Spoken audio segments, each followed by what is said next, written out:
de todas las cargas de efedrina, porque tiene usos lícitos como en los medicamentos para el resfriado y tiene usos ilícitos. Entonces, como te estoy diciendo, las autoridades internacionales, por ejemplo la Junta de Elementos, conjuntamente con otras autoridades, hay que avisar cuando sale una carga de efedrina. Entonces, como te dije, durante años estas autoridades estuvieron reportando a México que México se había excedido en sus cuotas, que estaba importando más efedrina.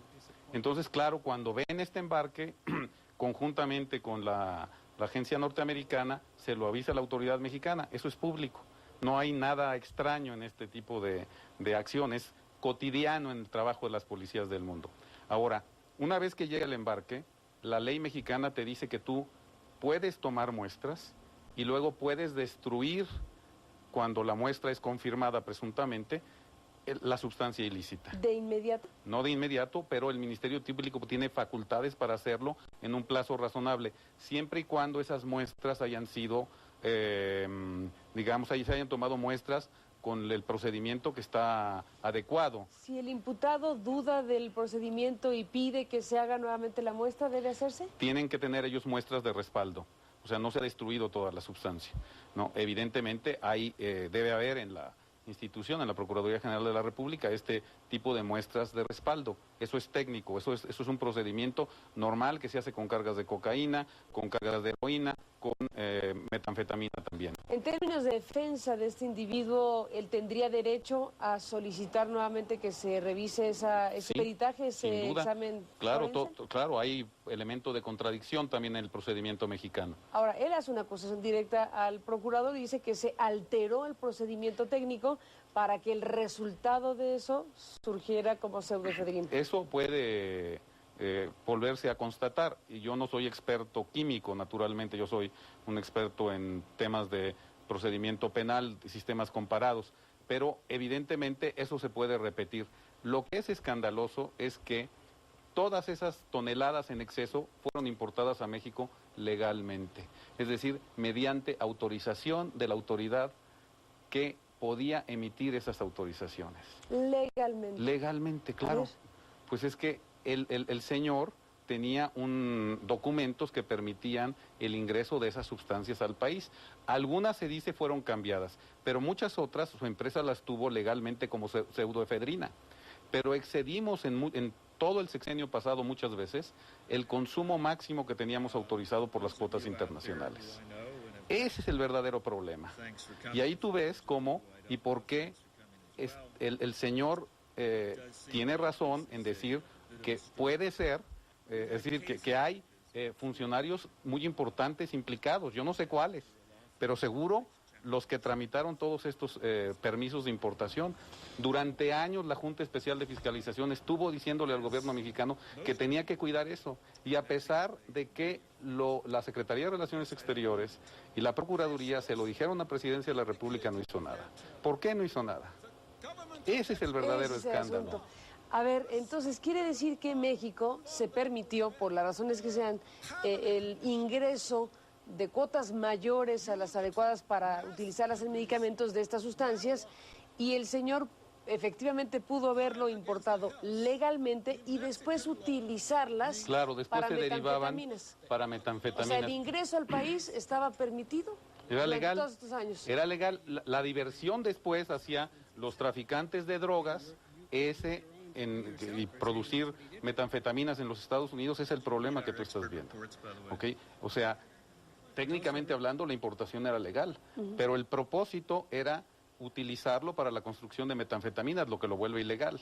¿Okay? Entonces, o sea, ingresa legal y se convierte en ilegal al transformarse en otra cosa que no sean medicamentos para gripa. Para gripa. Y tendríamos que haber estado todo el año todos enfermos para poder justificar ese volumen. Claro, eso es lo verdaderamente escandaloso. Ahora, lo escandaloso entonces es por qué México o quién de la estructura de gobierno, de funcionarios de gobierno, permitió ese volumen a pesar de los llamados de las instancias internacionales de que ya habíamos superado con mucho el ingreso de pseudo o efedrinas. Todas son o efedrinas o pseudoefedrinas, están catalogadas de la misma manera. ¿Desde cuándo nos alertaron, dijiste? Al menos desde hace 4 años. Desde hace 4 años nos están diciendo es demasiada efedrina la que entra en México y sigue entrando legalmente. Efectivamente. ¿Y qué tipo de autoridades pueden estar siendo responsables bueno, de eso? está la autoridad encargada era la COFEPRIS, ¿no? Por eso COFEPRIS. Exactamente, que es una dependencia de la Secretaría de Salud, donde hay otras autoridades, ¿no? Entonces ahí, claro, por eso está abierta, se dice, por parte de la función pública, esta investigación respecto de la COFEPRIS. Ahí hay que dar resultados, pero el problema es, donde se tiene que investigar es por qué, a pesar de que un Procurador General de la República y la Secretaría de Relaciones Exteriores lo dijeron, desde Presidencia de la República no se hizo nada. ¿Qué funcionario tan importante, claro, todo esto es del sexenio pasado, qué funcionario tan importante pudo hacer aquel que pasó aún por estas opiniones, a pesar de que lo consultaron con el secretario de Salud? Ayúdanos. Habría que preguntarle al doctor Frank, ¿por qué no quitó a la persona que era responsable? Esas son las preguntas que hay que hacer. Los problemas tienen nombre y apellido. ¿Y quién era la persona responsable? Pues los funcionarios de la COFEPRIS que estaban ahí. ¿Enrique Rubio? O abajo, no lo sé yo. Esas son las investigaciones que tienen que darse, ¿no? La nota, lo importante es que había notificaciones que no se cumplieron y que la autoridad internacional que monitorea todos esos asuntos lo estuvo diciendo a nuestro país. Ahora, por eso es increíble que un señor, un mexicano, pueda tener en jaque un gobierno como el mexicano con un cuento chino como este, porque atrás del cuento chinos hay realidades chinas. Déjame hacer una pausa, Samuel, y regresamos con esto. El tipo de cambio es $1 equivalente como 11, Entonces, tú imaginas cuando yo, todos los bancarios con cuenta de moneda nacional en Mexican pesos, ¿cómo garantizado ese dinero no devalúa? Por eso yo necesito cambiar. Para poder pagar las extorsiones. Pero tanto. No, bueno, eso estamos es una hablando. Locura. No, $200 millones y por eso es este escándalo que tenemos, son otra cosa. Nunca en el mundo se había visto estas cantidades de dinero. ¿Cómo se puede explicar algo así? Pues se puede explicar algo así porque estaban en un proceso de acumulación, ¿no? O sea, para algo, yo no sé para qué, pero estaban en un proceso de acumulación para algo. O sea, por eso gran parte de estos cuentos chinos son medio creíbles, si tú me permites la expresión, porque son inexplicables los $200 millones, ¿no? Entonces, lo que tú ves en la carta es un proceso al cual están sometidos todos los narcotraficantes de nuestro país, porque, como te digo, no hay nadie que le pueda garantizar. Imagínate que va en la calle y que lo ve un policía municipal, pues lo va a extorsionar. Y que si lo ve un policía estatal, también lo puede extorsionar. Cuando no los extorsionan, es que los detienen y los presentan. Déjame, Samuel, hacer una pausa, regresamos en la parte.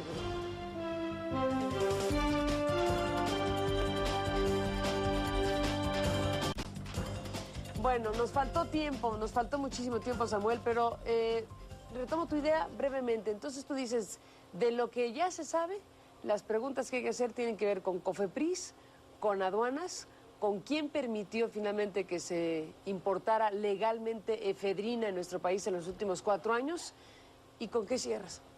Bueno, yo creo que lo que tenemos que ver ahora es lo que sigue. Lo que sigue es que el juego sigue abierto. No, total. Sigue abierto. El señor tiene o dice tener algunas pruebas que no ha presentado y que está tratando de negociar con dos gobiernos. ¿Y te parece razonable que no las presente porque su familia está detenida? Entonces son sus fichas de negociación. Naturalmente. Y está negociando... ¿No te sorprende que no haya mostrado? Claro que no. Está negociando con 2 gobiernos, con el americano y con el mexicano. ¿Ya está negociando con ellos? Sí, probablemente. El abogado de Estados Unidos dijo que la pista que llevó el decomiso de los millones tal vez la dio la DEA. Dijo no está seguro, pero mencionó ese asunto. ¿Qué piensas? Bueno, me lo preguntaste la otra vez. Ahora nos dio una pista mayor, una referencia sobre eso. Bueno, sobre el dinero probablemente no. Sobre la efedrina seguramente sí. Por venir de Estados Unidos. Por venir de Estados Unidos. Esto es una operación de mucho tiempo que estuvo haciendo la autoridad americana. Pues ahí está, Samuel. Muchas preguntas que quedan en el aire y bueno, pues lo único que me parece es que no hay que abandonar el tema. Hay cosas que parecen absolutamente erráticas. Hay realidades chinas. Hay realidades chinas, hay cosas que parecen insostenibles, hay cosas que dejan muchas dudas. lo que queda claro es que hay un volumen de recursos enorme, permisos que se dieron y funcionarios que tienen que responder en el caso de la recepción de esas cantidades de Y fideicomisos. que ya la Secretaría de la Función Pública abrió una investigación sobre eso, según dijo el señor secretario hoy mismo. Exactamente, seguiremos también de cerca esa información de la función pública y bueno, habrá oportunidad de seguir conversando si me lo permite, Samuel. Gracias por estar aquí esta noche. Muchas gracias, Carmen. A ti, como siempre, por acompañarnos. Nos vamos con esto, pásela bien, que tenga una buena noche, hasta mañana. Good afternoon, everybody.